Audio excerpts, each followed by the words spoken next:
Hey guys, welcome back. Reese and Ben here pursuing the Nightly Arts, and today we got a little bit different video for you. We're doing our first Q&A. So we had reached out to our Patreon supporters for some questions, and you guys sent us some really good ones. So we're going to dive into here. We've got 3 questions from our supporters, and the first one comes from Dominic. Alright, forgive me because I'm a little blind, so I'll lean in here so I can read this.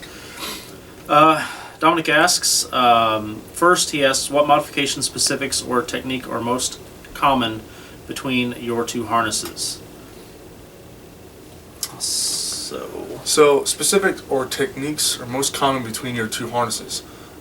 He does dwell on to, discusses about metalworking and stuff, adjustments. So what is more common between our 2 harnesses is just, I would think, the globalist breastplate. So that one's, the shape's pretty relatively the same style. In fact, your harness, the S18, it appears to be from an existing piece. Right. And they just kind of recycled it. They recycled an older style breastplate to make the cuirass out of. Yeah. So his, as far as style-wise and function, you guys saw in the last video, mine's completely different from his. His is more suited for equestrian combat, like mounted combat. Mine's is more suited for foot combat. So I have floating articulation. He's got riveted articulation, solid articulation and stuff. So it's going to perform a little differently than mine, and his is going to be a little heavier because of that more of that defense. Yeah. But we'll dwell up here a little bit. The next question here is, do you feel there are any simple metalwork or otherwise adjustments that new harness owners or fighters should be aware of? Maybe some that we did not know about when we started.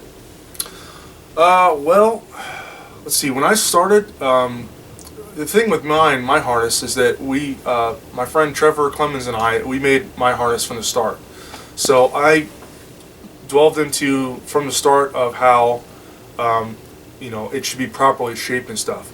I'm assuming he may be referring to maybe buying off-the-shelf armor, in which case then yeah, you're gonna have to do some adjustments. So Ben, before where his current harness is, he actually bought some off-the-shelf pieces and he had to adjust them himself to make it work. So he's more experienced in that than I do. I would definitely say that, number one, which I've done a lot of metal work. I build custom motorcycles for a living, so I've already been involved with metal work, so it's not a new concept for me. But as far as somebody getting into harness, you definitely should expect to learn how to buck rivets, grind rivets out without destroying your base piece. Replacing leather straps is a big one because most off-the-shelf pieces are going to have really crappy leather on them. And you would totally bust a strap from bouting. They will get broken. My harness has been completely restrapped, minus a few straps I'm in the process of replacing because they're about to give up on their own. Yeah, you're going to do some small shaping. The difference between, you can use a dishing stump and a planishing ball, so you should probably get the idea of dishing and planishing to get rid of dents. You're going to get dents in your armor. That'll have to be worked out occasionally. I've got some dents I need to work out of mine on my next polish. Stuff like that. You're going to, just general metal work, just trimming off pieces. There's little corners. My cuirass had definitely corners trimmed down inside because they were a little sharp. My new leg harness was still a little sharp by the thigh. I had to trim it down a little bit. There's always some little tweak you'll do here or there. Yeah, and you won't really know how it'll feel until you start moving around in it. So it's one thing just to put it on and wear it around. It's another thing to be fighting with it or batting with it. So I remember with mine, when we made my cuirass custom fit for me from the get-go. And I have really bony collarbones, and that was rubbing me really raw. And I had big old bruising on my collarbones, and I didn't know that till I wore it around and fought it. So, it's if you get a hold of a custom armor, he'll do that from the start. But if you're buying off-the-shelf armor, that's something you've got to be aware of. Off-the-shelf armor is not custom fit to you. So ideally, you need to have it fit to your body appropriately, and all that. So Another part of the question. The next part of that is kind of along the same lines. He's asking here, or you're asking, Dominic, I'm sure you're watching. These run in addition to Knight Errant already informing us about how the temporary pieces of the armor or harness are sewn, attached with like the leathers, the gloves, liners, and otherwise. They're all utilized. Using sewing is a very important skill that any squire man of arms should own, and that's definitely true. You will sew a lot of crap into your armor and attach stuff to your armor. My gloves have been re-gloved a couple times. The gauntlets, they're particularly hard wearing. You're constantly grabbing stuff and getting sword points jammed into them and getting wrenched around, and you're always getting laces broke out and the gloves tearing apart. Mine are due for re-gloving again. I dread it because it's a tedious process and you have to sew it in correctly. If you sew it straight, your hand won't be able to bend. If you sew it too far bent, you can't straighten your hand, so you got to get that happy medium where the glove is sitting as you sew it in. And then if you get a finger twisted, then it doesn't fit right. It's a little bit of a process, and it's just trial and error. Mostly it's going to just take your time to do it. Sewing is definitely an important skill. Everything is sewn to everything. It seems like that's anything that's not riveted on is sewn on. Yeah, I don't do sewing. I pay him to do my sewing, so I just can't do it. So yeah, the big one is going to be like we said, rivets, straps, how to rivet properly. Typically, we recommend if you're buying off the shelf armor that you just restrap it because leather is just pretty poor on those things. So checking to see if you've got good leather because it's suspended and it's being placed on your body, so you have to make sure that's all tough and nothing's too tight or anything like that. So, but yeah, there's quite a lot of maintenance involved with keeping a harness up to par. And if you restrap, always use good leather. I always use a relatively heavy veg tanned leather, and then I dye it to my color that I chose. But I always use a good leather because it makes a world of difference. I've replaced stuff with cheaper leather, and then I'm replacing it again later on down the road. So it's definitely good to get good leather. Now the advantage of harness fighting, doing the historical stuff is that since we're going for the openings and gaps, we're not really hitting the armor. We're not necessarily rough on the armor as you see in other sort of sports and stuff like jousting and whatnot. So, but I mean hammers, of course, those are blow up straps and points all day long. So.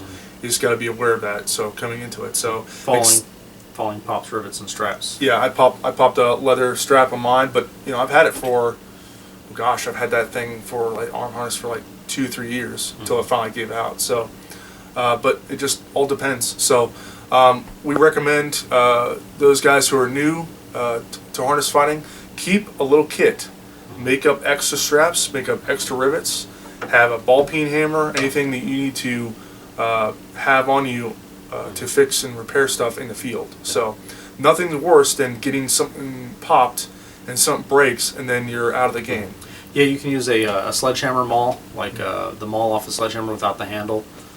You can use that in your toolbox to help peen rivets, so you have something to peen rivets against with your ball peen. You don't need a big fancy anvil to do it. You can do it just anything hard you can get against. I've done it on a trailer hitch. on a truck before to set a rivet back in to get back into fighting. So yeah, having a kit handy is great. Nails work excellent as makeshift rivets if you need a rivet now. I keep a box of nails in my kit so I can clip off a piece and peen it over and get right back into work without getting held out too long. Because nothing sucks worse than traveling a long ways, getting to an event, blowing a rivet or a strap, and then being stuck sitting on the sidelines not being able to fight because your armor's defective. Yeah. Fortunately, most places we've gone, Scott's Deed of Arms and others, the one here in Kansas City we have coming up in April, there are armors that, will come and attend. So usually it's not a bad little gig for them just to show up and pay them $10-15 to help them do a rivet and they're on their way again. So, but we will probably do a video showing off our kits we have set up so you guys can get a good idea of how to build your own kit for fixing stuff in the field. So great question. So next one. The next one is from John, and I'm not doing last names because I can't pronounce everybody's last name, and I don't feel that it's fair to miss somebody's and not the others. John asks here, he says, I know you guys are currently working on learning techniques and plays from the 15th century Polack's treatise Le Jeu de la Hache, so you will likely be thinking about the topics on my question. He's wondering what our methods for dissecting and learning the medieval fencing treatises, both in terms of deciphering cryptic text and interpreting that into actual motion, as well as the creation of a pedagogical structure that is conducive to learning it properly. It's tiny print. Yeah. So what basically sounds, the gist of what he's asking is how we decipher the text, which is definitely cryptic at best on some of that stuff. Yeah. Step one is try to get the text down. Mm-hmm. A good translation from the base language. Yeah. We from our experience, we've had really good luck with, if you find someone who is their native language is that, and translate it to the modern, then they translate it to modern English. So sometimes, if you know from studying languages, that, like, let's say German, there are German words that they're not English words for them. So thus you have Old German, Swabian. So you get Swabian, and you get modern German, and then modern German gets translated to modern English. So then some stuff gets kind of lost. So the first step is to find someone who, in our experience, that knows that language, and that can translate it, properly to modern English. The most accurate translation to English that we can get. So real quick, I will mention that getting the text down first is especially crucial, because when we first started this, we looked at Gladiatoria and we looked through the images, and we thought we kind of tried to dissect what was going on with that, but then the text said a specific thing what it's used against for. So case in point, our getting into it, the couch point, the counter to that, we thought of that as a deflection initially, but from reading the text, it talks about how if one were to thrust in your armpit, then you do the motion. So text is the first thing foremost. So I found with like Le Jeu de la Hache, which is all text, that's extra confusing, especially because when you read out a lot of the stuff, it does not make a lot of sense in English as far as the way the sentence structure, some of the wording is very awkward. Yeah. Some of it comes down to understanding, just getting the core concept. If you read through all the plays, you can find similarities in the way they move and things they talk about, and kind of piece together what they mean. And then you can start figuring out what the sentence means by the way it meanders around, and kind of work around some of the translation issues. Now, on the other hand, we also I like to look into, by reading other sources other than manuscripts, reading old, there's an old traveler's guide that I read a while back. It was on a German source, and it had to do with a particular word that they used to describe a cross-eyed person, which the squinting cut in Blossfechten is called the squinting cut because they're referring to a cross-eyed person. That's why they cut to the left and step to the right. I found that is an interesting source to translate. We've used that with some of the other stuff. If you look into words and what they meant in medieval Europe from other sources other than just the treatise, you start understanding what they mean, because to 600 years difference, people's dialect has changed, even though languages are dead, on top of the fact that their dialect changes, because the same thing that means wind or whatever to me doesn't necessarily mean the same thing that wind would mean to a person in medieval Germany. Yeah. So it changes your perspective when you see writing from the time period that shows what they meant by the way they were talking. It actually opens a little light on the translation as well. Yeah, and just to add on to what he said earlier, it's important. We found it's important to read the whole thing. So if you just go step by plate by plate, it could be, you can do it to a degree, but then if you read the whole thing, generally speaking, you'll find what the masters kind of resort to. So I could think of Codex Wallenstein. If you read through it, he's really big on Langenort, long point. So you can see that play through Bloodfechten into Wrestling Dagger, and then the Harness Fechten in the very back. So, but yeah, if you read the whole thing and then kind of then go back to the plates, you'll get a generalization of what they kind of favor. So, second part of that. Well, the other part of that is we also start a lot of times with treatises that have an image. We'll start with the image because we know it's in motion. Mm-hmm. We know the image is showing a specific time in that action. So we'll take the position they're in and get ourselves into that position. Mm-hmm. And then we'll look at the text and run backwards and see how we end to that, how we get out of that position into our original start position. Mm-hmm. And that is really helpful also in figuring out the movements. And also once you've done this a little bit, you start figuring out the mechanical, the mechanics of it, how you use your body. So like Le Jeu de la Hache specifically, that tour de bras that they use in the turn of the hands, there's a very strong mechanical action between your shoulders and your hips turning and bringing the cue and the maul around that make every other technique makes more sense when you understand that mechanic. It makes it faster, it makes your accuracy better, it makes your control of the opponent and center better. Just from the small amount of touch work we've done with it here lately, it's improved our axe game quite a bit in actual, practice against other people playing axe that aren't doing the same treatises. So I think the second part was where he's talking about his translation of or understanding of it is different than is interpreted by the human community at large. Yeah. So yeah, basically he goes on to John, you're going on about with that your interpretation is not always what the community commonly interpreted by the human community, nor is it what you interpret always parsimonious or effective or frugal, I guess would be parsimonious definition. So yeah, that definitely happens. Not everybody, because there's a way it's done in the human community doesn't mean that that's right. Yep. It means that that's the way that they interpreted it. Mm-hmm. It's a dead art that is being recreated, so our interpretations may not be correct either. It's just mechanically what works out for us, and it seems to work. Yeah. We try our best. Typically, what's the great thing about harness fighting and harness fighting is that since we're in armor, we have pretty limited targets. Right.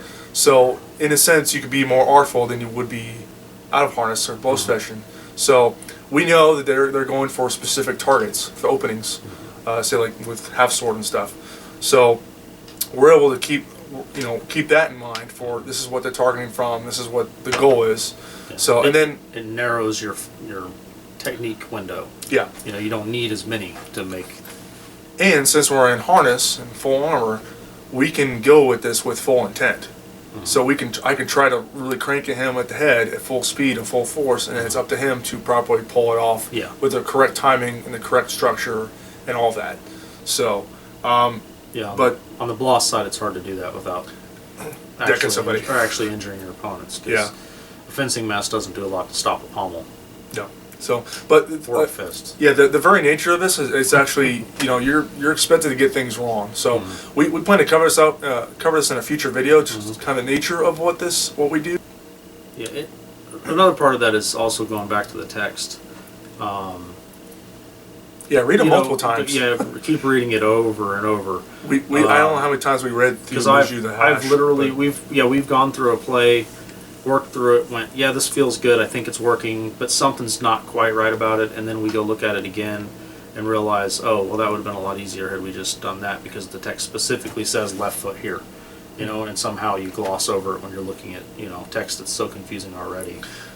And I will add that we have found with studying the treatises and studying the techniques that if it feels effortless, then you're probably doing it right. Yeah. If you're having to muscle something, you're probably doing it wrong. Right. That is especially the case with harness, because in the treatises, the masters, they talk about how you should conserve your energy while being in harness. If you're then having to bend down and really trying to muscle your opponent to grab a limb or something, you're probably not doing it correct. One of the first techniques we did, I was having to dip underneath and then try to hook his leg, and all I had to do was just step forward and put my arm out, and then off he went. So, but that's a good thing. We just, if you keep that in mind too, just does it feel effortless? Great. If not, I want to work on it some more. So, really good question. Thank you very much for your support. So we got a third one here. Third one. This one's from Cody here. Yeah. He asks, or you ask, I guess you're probably watching.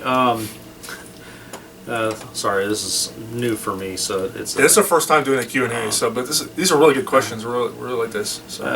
It says, who are some good armors that one could purchase a harness or pieces of kit from? I'm interested in getting a harness, but do not really know where to start. I answered him through here just basically, but I'll say it here as well. Basically, we recommend that you guys start with the foundation. So that is a good arming doublet, that is good, proper tailored fit, hosen, good fitting shoes, like turn shoes, and then, custom mail. So you gotta think that this stuff's gonna go on top of your plate or splinted defense.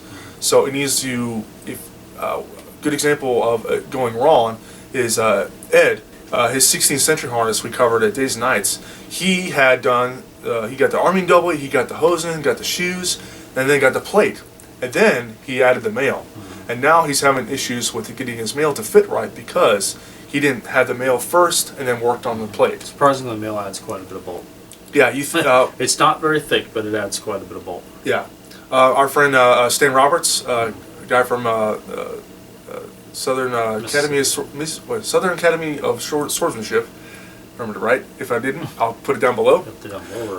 But he had got Armet made by Jeff Wasson, and he had a wrapper plate that went around, and it was totally awesome. And then he got with Tom Billiter, made some mail, the Aventail for it, and now his wrapper's not fitting properly because he didn't have the mail on first when they were working out the wrapper plate. So I tell people all the time, try to get the mail down first, and if you can, it's expensive, but fork out the money to get custom mail, because off the rack mail is not going to fit you the best. You can see well, maybe not. So, yeah, typically most mail you find, it's off the shelf. It's going to be tube shaped. Tubes and squares. Yeah, tubes and squares, and people are not tubes and squares. Ben recently got his custom half shirt by Tom Billiter, and it won't fit me the right way. He's a bulkier dude than I am. I'm a skinny guy, so it won't fit me right. It'll bunch up, and it'll pinch me and whatnot. So we always recommend Tom Billiter's stuff. He's working on my custom sleeves at the moment. We'll be sure to do a review for that in the near future.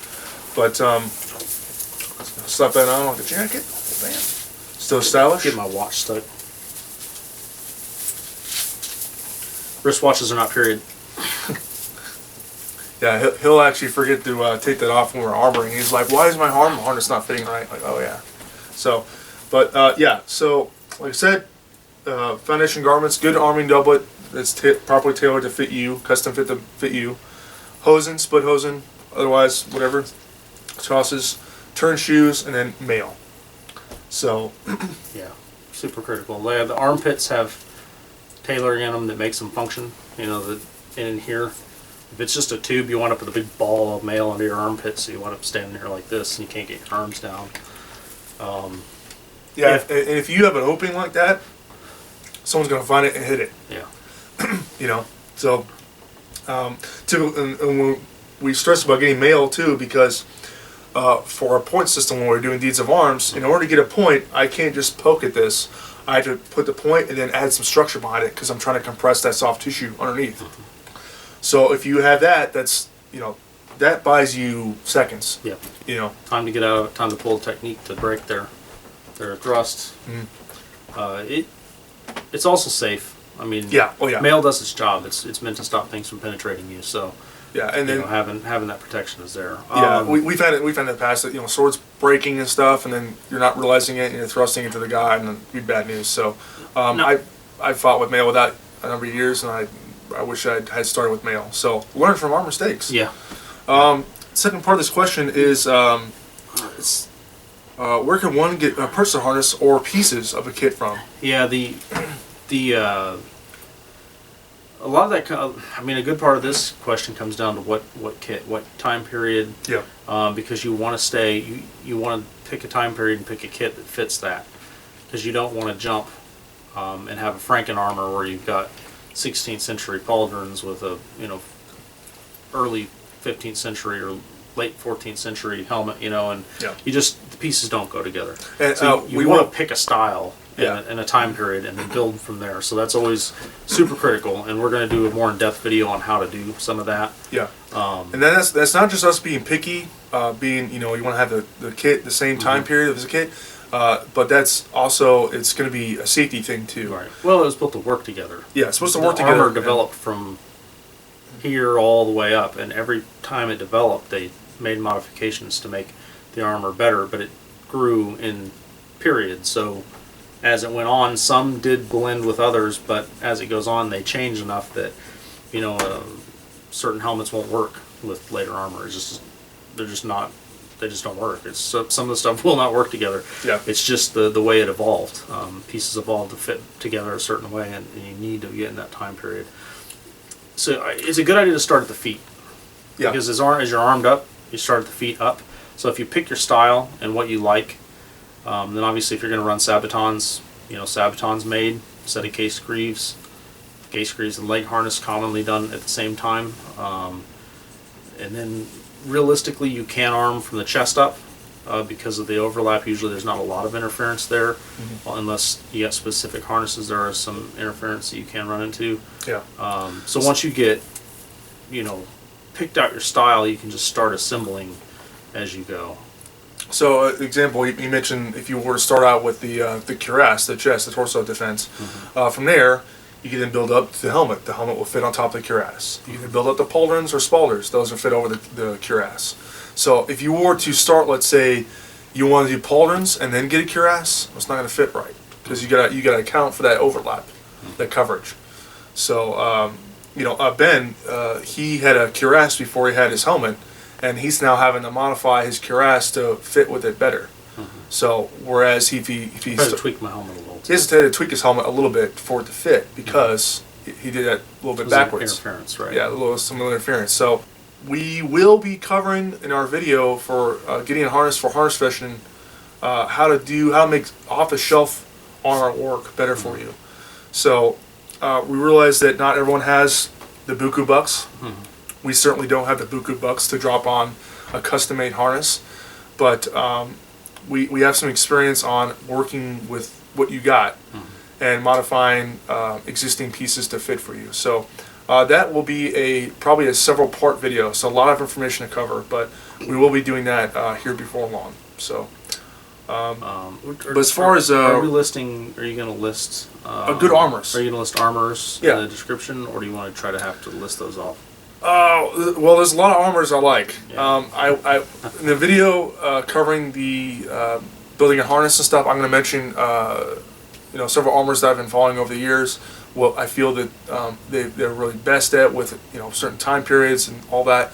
A lot of information, but.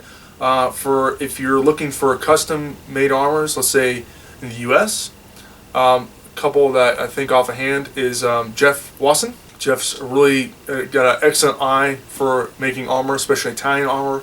He's done 14th century, late 15th century, and what I like about him is that he actually uses his armor. He does competitive jousting, and he actually does harness fishing too. So a lot of guys that I recommend are usually guys that have used their stuff. For competition or otherwise. So that's to me, that's a true test. If you're making stuff to fit you and then you're getting hit by a solid lance at 30 miles an hour, then you're okay in my book. 60. So it's like 60 combined. Yeah. So, and then of course Scott Wilson. We've known Scott for a number of years. He does jousting and he does harness fishing. So another guy who knows his stuff. So he uses the stuff. He wears it, and you've seen, if you guys join my Discord server, you've seen me post pictures of his harness. I'll probably show it here, but it's a beautiful Italian harness, and he did some heat coloring to it to give that straw gold look. So really, really good looking stuff, and I've holding up really well too. Yeah, I stabbed at him for a number of years, and it still Looks great. It looks great. So, but then there's Ukrainian armors. We'll touch that on that in the video to come. It really comes down to, for the most part, when you're buying custom armor, reputation is king. So this is the thing that like I said, I'll touch on in the future video. But you want to choose, if you're gonna get an armor that's gonna give you make you custom stuff. You gotta get a guy who has really good reputation, because all the time I see on the forums is that people saw a great deal in armor, they send the guy money, and then he disappears, and then the guy's sitting there trying to get his money back, or you pay for a piece and it looks nothing like the piece that you commissioned, so or the sizing wrong or whatever, and Ben's had a little bit of issue with that himself. He's had his helmet custom made, but sent lots of reference pictures and stuff, and it wasn't quite what it was, wasn't quite correct. Yeah. So for the most part, and he's had to do some modifications to make it work with his stuff. So, but like I said, we will cover that in a future video covering the building a harness for harness question. So, so Cody, thank you for your question. Hopefully that answered to some degree. We kind of went off and went nerdy, but that's what we're here for. And this is a half-hour video now. So, but if you guys would like to have your questions answered, please check out our Patreon page. So we'll be doing some extra content in the future for you guys. We're going to show how to do certain techniques, some drills. We're going to show you behind the scenes of us making the channel happen, and some modifications on making armor work, and a whole bunch of stuff. As always, guys, we appreciate you watching, and we'll see you guys in the next video. Take care.